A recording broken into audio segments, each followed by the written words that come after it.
اگر بڑے ایک دانے نے بھی اٹیک کیا ہے تو اس کے لیے وہ بھی کافی ہے. اگر دوسری رات پھر اس پہ اٹیک کیا ہے تو سمجھو کہ وہ ختم. اگر 3 4 دانے مل جائیں تو پھر تو ان کی جو موت ہے وہ یقینی ہو جاتی ہے. اور یہ پرندے کا تھوڑا بہت خون نہیں چوستی، کیونکہ اس کی جو مکمل خوراک ہے یہ خون ہے. خون کے علاوہ یہ کچھ نہیں کھاتی پیتی. تو اس لیے یہ جی بھر کے پرندے کا بہت زیادہ خون نکال لیتی ہے. جی بھر کے اس نے خون پینا ہوتا ہے، اپنا پیٹ جو ہے وہ بھرنا ہوتا ہے، تو بہت زیادہ ہی خون نکال لیتی ہے. یہ دن کو چھپی رہتی ہے اور رات کو پرندے پہ حملہ کرتی ہے. جب اس کو کوئی آواز وغیرہ یا اس کو لگے نا کہ کوئی آواز نہیں آ رہی، کوئی ادھر آ نہیں رہا، اور یوں ہی اس کو پتہ چلتا ہے کہ کوئی بندہ آ رہا ہے یا کوئی آواز آتی ہے، تو یہ ادھر ہی سہم جاتی ہے اور ہمیں نظر ہی نہیں آتی. تو یہ رات کو جو ہے نا پرندے کا خون چوستی ہے. تو اس میں یہ ہے کہ اگر آپ کی مادہ انڈوں پہ کڑا کے بیٹھی ہوئی ہے نا، تو آپ دیکھ سکتے ہیں کہ پہلے تو انڈے بالکل ٹھیک تھے، لیکن دیکھیں گے دوسرے دن، تیسرے دن، ہفتے بعد، 10 دن بعد، کبھی آپ دیکھیں گے کہ یار انڈوں پہ خون لگا ہوا ہے. اور خون بھی اس طرح کا ہے کہ جیسے پرندے میں کوئی زخم ہوا وہ خون بہتا رہا ہو، وہ انڈے پہ لگ گیا. ہوتا دراصل یہ ہے کہ رات کو جو چچڑی ہے، بڑی چچڑی، اگر بڑے سائز کی وہ آ جاتی ہے، پرندے پہ اٹیک کرتی ہے تو وہ خون چوستی ہے. تو خون اس کا جو ہے نا یوں ہی وہ پیچھے ہٹتی ہے تو خون بہتا رہتا ہے. اور پرندہ چونکہ جو مادی ہے وہ انڈوں کے اوپر بیٹھی ہوتی ہے، تو وہ خون جو ہے پھر انڈوں پہ لگ جاتا ہے، جس کی وجہ سے ہم پریشان ہو جاتے ہیں کہ یار انڈوں پہ خون کیسے لگ گیا. بعض دفعہ اس طرح ہوتا ہے، اور بعض دفعہ یہ علامات ہمیں نظر ہی نہیں آتی.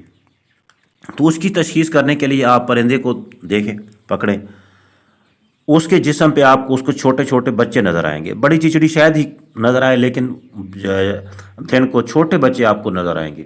وہ بالکل چپٹے ہوئے ہوں گے، حرکت نہیں کریں گے، اور اس وقت تک یہ جسم کے ساتھ چپٹے رہتے ہیں جب تک وہ جوان نہیں ہوتے یا ہو جاتے یا بڑے نہیں ہو جاتے، چلنے پھرنے کے قابل نہیں ہو جاتے، اور اپنا شکار جو ہے وہ تلاش کرنے کے قابل نہیں ہو جاتے. اس وقت تک یہ پرندے کے جسم کے ساتھ ہی چپٹے رہتے ہیں، اور اس کے بعد جو ہے وہ پھر پرندے کے جسم سے الگ ہو جاتے ہیں، دن کو چھپ جاتے ہیں، اور رات کو پھر جو ہے وہ اسی طرح جو اپنا سسٹم ہے وہ جاری رکھتے ہیں جس طرح بڑی چچڑی جاری رکھتی ہے.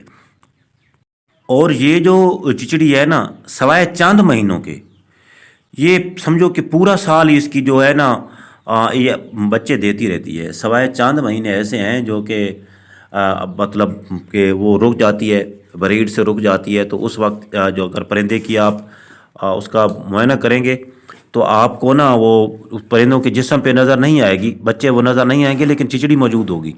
تو اس کے لیے بہتر یہ ہے کہ آپ پہلے پرندے کو پکڑیں، اس کا مشاہدہ کر لیں. اگر آپ کو اس کا وہاں پہ کوئی بھی نشان نظر نہیں آتا تو آپ جو ہے نا اس کے کھڈے چیک کریں، مطلب کھڈے ہے یا کیج ہے، اس کے سوراخوں کو یا اس کے نا جو جوڑ ہیں ان کو چیک کریں.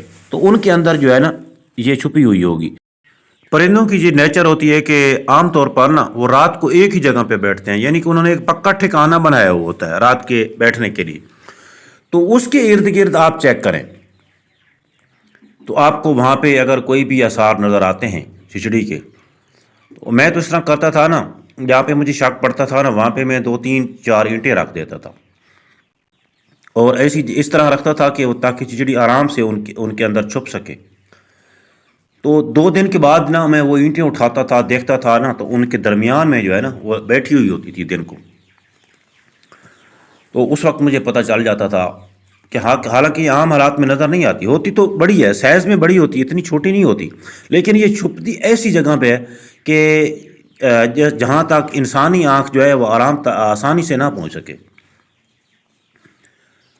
تو اس کا جو طریقہ ہے وہ ایکٹوفان ہے. ایکٹوفان پاؤڈر آپ لے لیں، ایکٹوفان اسی طرح کا کوئی جو چچڑی مارنے کے لیے استعمال کیا جاتا ہے. یہ ویٹنری سٹور سے آپ کو آرام سے مل جائے گا، یا پھر جو کچھ علاقوں میں نا انسانوں والے جو میڈیکل سٹور ہے نا وہاں پہ یہ رکھا ہوتا ہے جہاں جن علاقوں میں پرندے رکھے جاتے ہیں.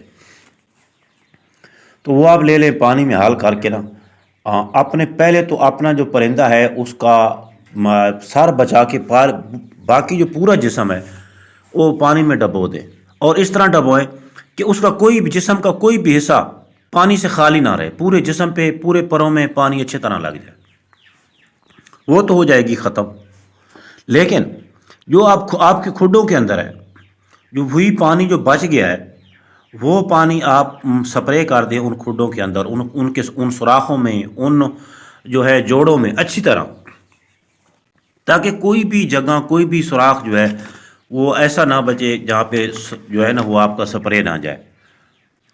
اچھا میرے ساتھ بھی ایسا ہوا تھا، میں 2-3 دفعہ سپرے کیا میں نے، لیکن اس کا کوئی مجھے فائدہ نہیں ہوا، پھر بھی نا 3-4 دن بعد 5 دن کے بعد وہ دوبارہ آ جاتی تھی۔